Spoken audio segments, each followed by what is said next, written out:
Tudo bem, pessoal? Hoje eu vou dar início a uma série de vídeos em relação a aneurisma cerebral, tá bom?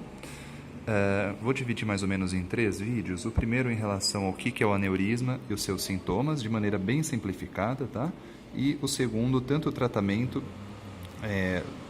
padrão, os novos tratamentos, o tratamento endovascular, tá bom? Vai ser tudo especificado em relação a isso, tá? Os últimos artigos em relação ao aneurisma, tá? Bom, basicamente, o aneurisma é uma dilatação anormal da artéria, tá? Então, por exemplo, você tem uma artéria, né? E você tem aqui a formação, por exemplo, de um saquinho, né? De uma dilatação, tá? Então, essa dilatação.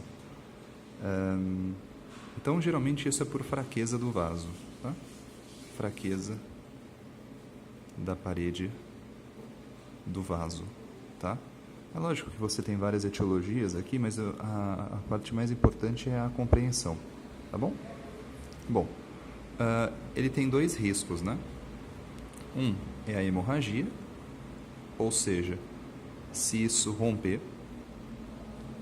Então, se romper, você tem o sangramento. Então, pensa, se aqui é mais frágil, rompe esse vaso, esse sangue extravasa, né? Então, esse sangue ele vai sair.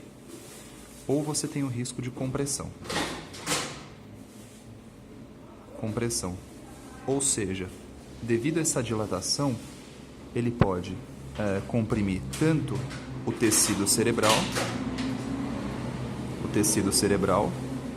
quanto nervos cranianos, tá bom?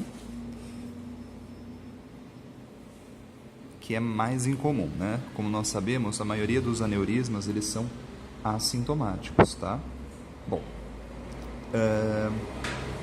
como fator de risco, lembrando que o aneurisma, ele aumenta com a idade, tá? Ele aumenta com a idade. Fatores de risco, basicamente ali, bem estabelecidos, mais significativos, é tanto tabagismo, quanto histórico familiar, né? É uma urgência médica de extrema importância. Lembrando, se você tem ruptura de uma artéria importante do cérebro e você tem um extravasamento de sangue, esse sangue não leva nutriente para o tecido cerebral. Se não leva nutriente, esse tecido não consegue sobreviver. É a morte do tecido cerebral, tá? Bom, uma questão interessante é que o aneurisma ele tem uma taxa de 3 mulheres para 2 homens. Então, ele é mais prevalente nas mulheres, tá bom? E como eu falei, a idade média que se apresenta ali 40, 60 anos. Isso é o básico do aneurisma, né? Então, como eu falei, a questão dos sintomas, né? A maior parte dos aneurismas, eles são assintomáticos, tá?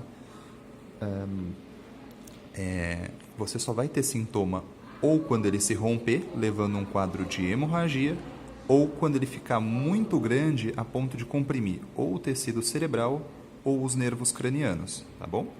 Então, aí, dependendo do tamanho que ele ficar, ele pode levar a um quadro compressivo, o que é menos comum, tá? Então, você pode ter por compressão.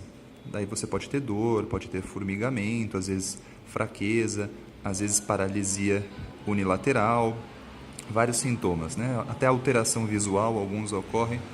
Quando você tem uma ruptura, o sangramento que vai pelo tecido cerebral é denominado hemorragia subaracnoideia, tá? Hemorragia subaracnoideia,